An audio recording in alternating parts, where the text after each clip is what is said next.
ഒരിക്കലും ഒരു ബാർസ ഫാനോട് ചോദിക്കരുത് നെയ്മറിനെ സെല്ല് ചെയ്ത പൈസ കൊണ്ട് അവർ എന്ത് ചെയ്തു. 2017 നെയ്മറിൻ്റെ PSG ട്രാൻസ്ഫർ ലോകത്തിലെ ഏറ്റവും വലിയ റെക്കോർഡ് ബ്രേക്കിംഗ് ട്രാൻസ്ഫർ ആയിട്ട് മാറി ഫോർ 222 മില്യൺ യൂറോ. ഇപ്പോഴത്തെ ഇൻഫ്ലേറ്റഡ് ആയിട്ടുള്ള മാർക്കറ്റ് അതൊരു വലിയ പൈസ അല്ല. കാരണം ഒരു ആവറേജ് ഇംഗ്ലണ്ട് നാഷണാലിറ്റി പ്ലെയറിനെ മേടിക്കണമെങ്കിൽ തന്നെ 100 മില്യണിൽ കൂടുതൽ എന്തായാലും വേണം. എല്ലാവർക്കും അറിയുന്ന പോലെ തന്നെ MSNലേക്ക് നെയ്മറിനെ റിപ്ലേസ് ചെയ്യുക എന്ന് പറയുന്നത് അതൊരു പറ്റാത്ത കാര്യം.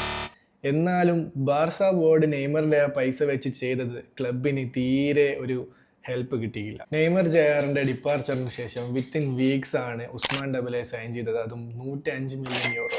ഡെംബലക്ക് നല്ല ടൈംസ് ഉണ്ടായിരുന്നു ബാർസയിൽ, എന്നാലും some fans called him Dembulance. 119 ഗെയിംസാണ് ഇഞ്ചറി കാരണം ഡെംബലെ മിസ്സാക്കിയത്. ഇതിലും വലിയ ഫ്ലോപ്പ് സൈനിങ് കൂട്ടീനോ ആയിരുന്നു. 100 മില്യൺ യൂറോസിനാണ് കൂട്ടീനോനെ ലിവർപൂളിൽ നിന്ന് ബാർസയിലേക്ക് എടുത്തത്. 4 വർഷത്തിനിടെ 41 ഗോൾസ് മാത്രമേ കൂട്ടീനോ അടിച്ചിട്ടുള്ളൂ. നെയ്മറിൻ്റെ റിപ്ലേസ്മെൻ്റ് ആയിട്ടാണ് കൂട്ടീനോ വന്നത്. അതിൽ 26 മാത്രമായിരുന്നു ബാർസയ്ക്ക് വേണ്ടി. ബാക്കി ഗോൾസ് എല്ലാം ലോണിൽ പോയ ക്ലബിന് വേണ്ടിയിട്ടാണ് അടിച്ചത്.